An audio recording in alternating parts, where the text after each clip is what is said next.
Signature moves come in all types of variations. Some are pretty good, and some are pretty bad. I went through every signature move, and I found these to be the top 10 worst signature moves. But I'm not looking at these moves in a vacuum. They're not going to be graded only on their effect, because if I did, then this list would look very different.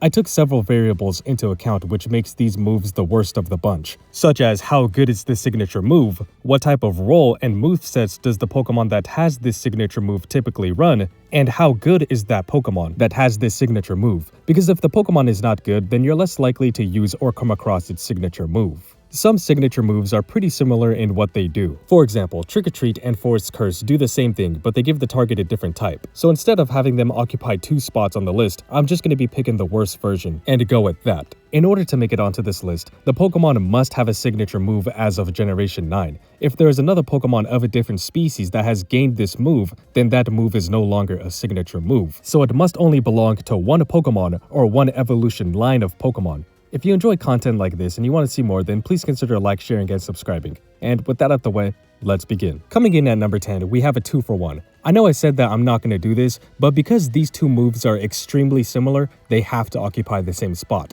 and that is Freeze Shock and Ice Burn. These are the signature moves of Kyurem Black and Kyurem White, which both have a base power of 140.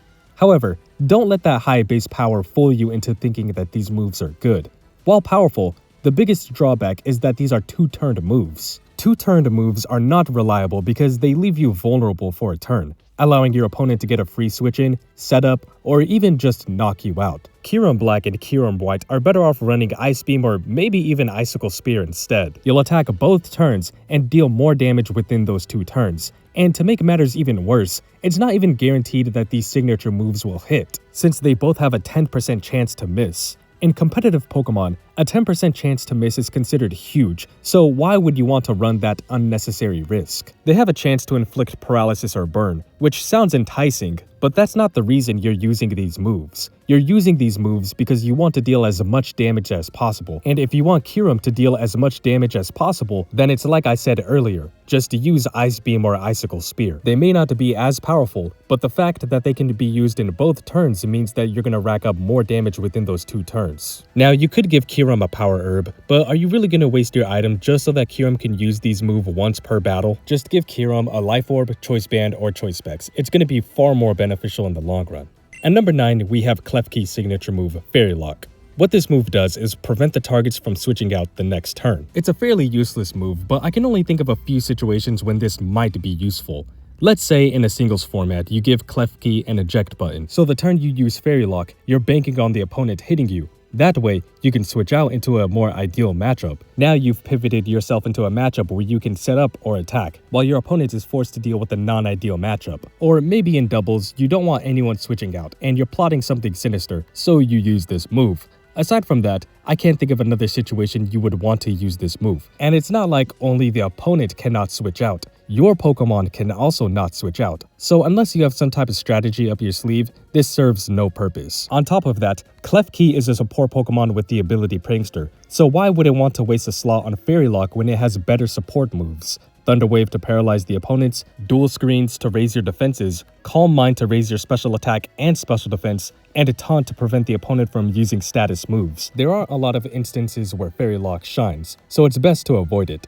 At number 8, we have Crush Grip. It's a normal type of physical attack that has its base power dependent on the opponent's HP. This move's base power is 120 when the target is at full HP. However, Crush Grip loses power the moment the opponent takes even the smallest amount of damage. This makes it even harder for Crush Grip to finish off a weakened Pokemon, which is exactly what a move should be good at. Instead, it's only good when the opponent has full or most of their health. What makes matters even worse is that this is the signature move of Regigigas. Regigigas has slow start, so its attack and speed are halved for the first 5 turns. So even if you wanted to run Crush Grip, you're not going to hit as hard as you can for the first 5 turns. Regigigas is better off running Giga Impact or Double Edge. Giga Impact may have the drawback of recharging next turn, and Double Edge may deal recoil damage, but these are high base power moves, and even with these drawbacks, I think they're better than Crush Grip. In fact, at this point, even Body Slam is better than Crush Grip. Body Slam has 85 base power, which isn't half bad, but there is a 30% chance to paralyze the target. If Crush Grip had a secondary effect, I know it would still be bad, but at least there would be more of an incentive to use it. At number 7, we have the last attacking move on this list, which is Turtonator's signature move, Shell Trap. Shell Trap has 150 base power. That's the same as Hyper Beam, but what makes Shell Trap so bad despite this high base power?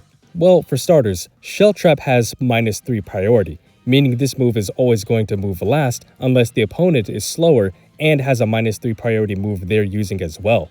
Not only does it have -3 priority, but it also relies on Turtonator being hit. If Turtonator is not hit the turn it uses this move, then you just wasted a turn. If your opponent can predict when you're going to use Shell Trap, then they could just set up or switch into a more ideal matchup. But it gets even worse. It's already bad enough that Shell Trap relies on Turtonator getting hit, but it has to get hit by a physical move specifically in order to activate. That right there is the nail in the coffin. If you're going up against a special attacker, then there is no reason to use Shell Trap, which you're very likely to come across. Sure, it's a very powerful fire type move, but I'd rather run Flamethrower, Fire Blast, or Overheat just to play it safe. And Turtonator has access to Shell Smash. This will raise its attacking stats and speed by 2 stages while lowering its defenses by 2 stages. Turtonator is not really that fast, so there's still a lot of Pokemon that are going to outspeed it, even after Shell Smash. But the whole point of Shell Smash is that you want to hit hard, and you want to hit fast. Shell Trap works against Shell Smash, so the two don't mix well. Coming in at number 6, we have the signature move of Coalossal, which is Tar Shot. At first glance, the move sounds promising, but let's break down why this move is so bad. Lowering the opponent's speed is good, since speed control is one of the most crucial components of battling, but it is still impractical to use this move. Coalossal has a crippling base speed of 30. The odds of it outspeeding its opponent after a single usage is highly unlikely. If you really want Coalossal to outspeed the opponent, then just use Rock Polish. This raises Coalossal speed by 2 stages. Raising your stats is more consistent than lowering your opponent's because your opponent can just switch out to reset their stats. Also, Tar Shot only lowers speed by 1 stage, so Rock Polish is just superior in general. Even in doubles, why would you want to use Tar Shot? To lower the opponent's speed? Just run a Pokemon that has Tailwind or Icy Wind instead. Tailwind will last for 4 turns, and Icy Wind will deal damage and lower both of the opponent's speed. Tar Shot does have another effect, which is it makes Pokemon weak to fire-type moves, but that's nothing to brag about either. Yes, they gain another weakness, but you'll get more bang out of your buck just using Flamethrower 2 turns in a row. And the sad truth is that Coalossal isn't even that good. It's a rock and fire type, so it has 2 4x weaknesses to water type moves and ground type moves. Water type is the most common type, and ground type is one of the best offensive types. Yeah, it has good bulk, but that's about it. Whatever role you want it to fulfill on your team, just use another rock or fire type. They will do the same thing. At number 5, we have 2 signature moves, Force Curse and Trick or Treat, but I'm only going to pick one of them. Both of these moves bestow the Ghost and Grass type respectively onto the target, but if I had to say which is worse, then I'm going to give it to Force Curse. While this concept might seem intriguing, is giving the target the Grass type really that worth it?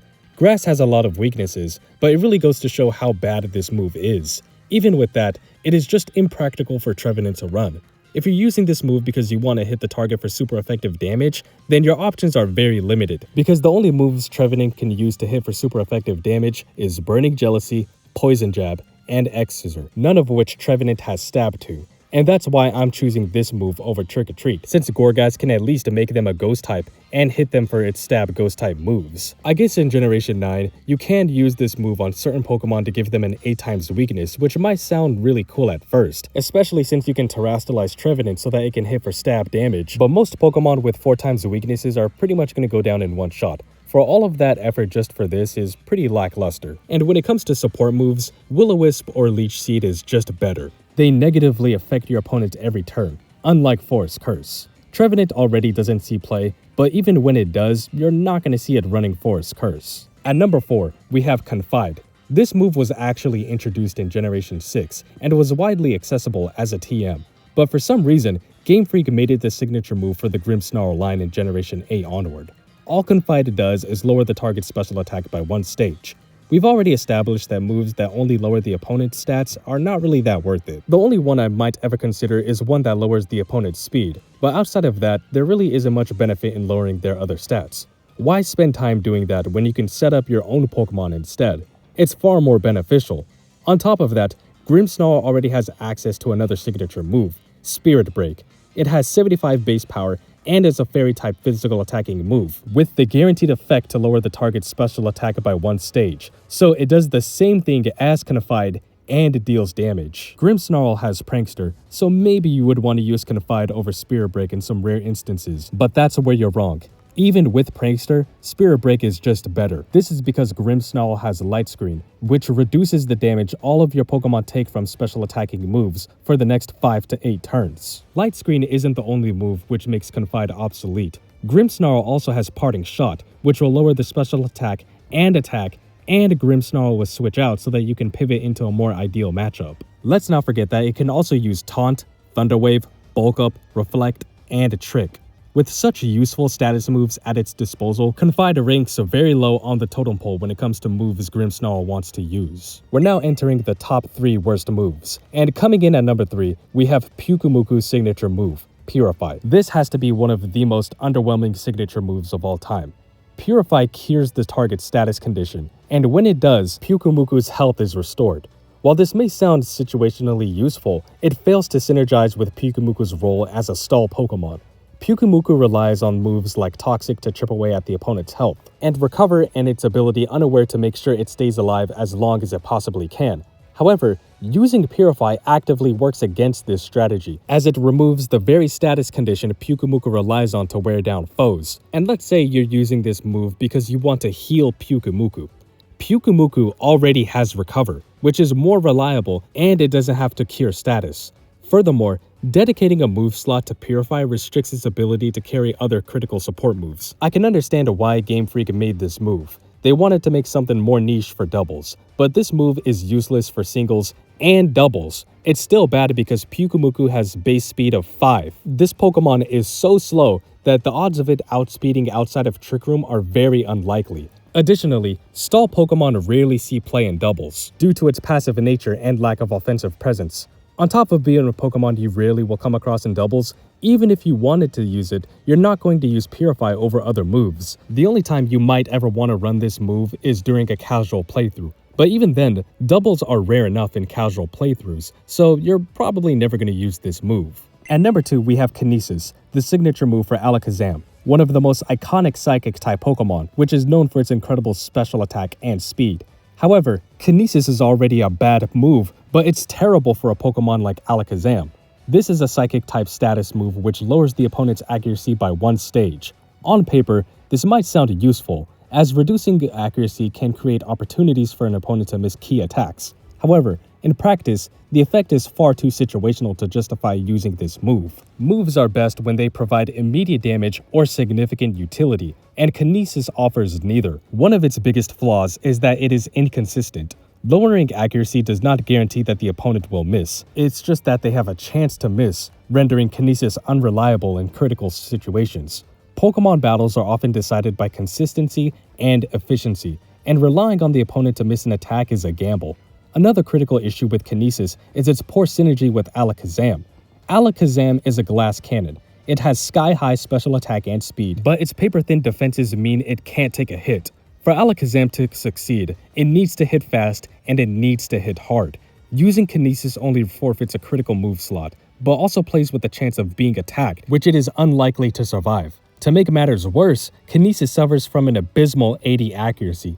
This means that even when attempting to lower the opponent's accuracy, Kinesis might miss, effectively wasting a turn. If Alakazam is going to spend a turn using a status move, then go for Calm Mind or Nasty Plot. That way, you can already raise its sky-high special attack and sweep the opponent. If we were in Generation 8, then this move would have been number 1. That is because Alakazam can learn Flash in those games. This move is identical to Kinesis. The only difference is that Flash has 100 accuracy, and it has more PP. You're still not going to use Flash, but even if you wanted to use these moves, go for Flash. There is no reason whatsoever to ever run Kinesis. And at number 1, we have a move even worse than Kinesis. If you think that move is redundant, then there is not a signature move more redundant than Shelter. This is the signature move of Hisuian Goodra, which raises the defenses of it by 2 stages. And honestly, that's not bad, especially since Hisuian Goodra has access to Body Press. If we were judging these moves based on what they solely do, then Shelter would not be on this list. However, The reason why I put it as number 1 is because this move is so obsolete that there is never a reason to use it, and that is not an exaggeration when I say that. This move is identical to Acid Armor, a move Hisuian Goodra already learns, but the only difference is Acid Armor is a poison type move and it has more PP. There is no mechanic which would impact you wanting to run Shelter over Acid Armor. So if these moves are completely identical, then why would you want to use the one that has less PP? The biggest crime is that Shelter was actually better in Legends of Arceus. Not only does it raise Goodra's defense by 2 stages, but it also obscures it by 1 stage. Legends of Arceus has different mechanics than the mainline games, but the closest thing the mainline games has to obscure is evasion. Obviously, they couldn't recreate this move 1-for-1 in Scarlet and Violet, but it's such an easy tweak Game Freak could have done to make this a unique move. All they had to do was make it so that Shelter boosts its defense by 2 stages and raises its evasion by 1 stage. That would certainly make this move something Goodra would want to use over Acid Armor, and although it would be banned in Smogon, it probably would see usage in VGC, but who knows how good it would actually be.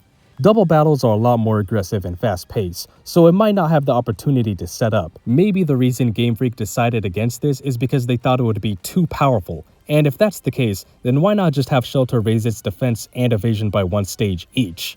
That would still make Shelter distinct from Acid Armor and give players a reason to consider running it. It might still be inferior to Acid Armor, but at least it would give Shelter a unique role. Ultimately, Shelter is the worst signature move in history as of today, and it's a wasted opportunity. Hisuian Goodra deserved better, but its signature move quickly established itself as the worst signature move of them all. But anyways, that's gonna do it for the video. I hope you enjoyed, and if you did, then please consider sharing, and subscribing. I'll catch you in the next one. Later.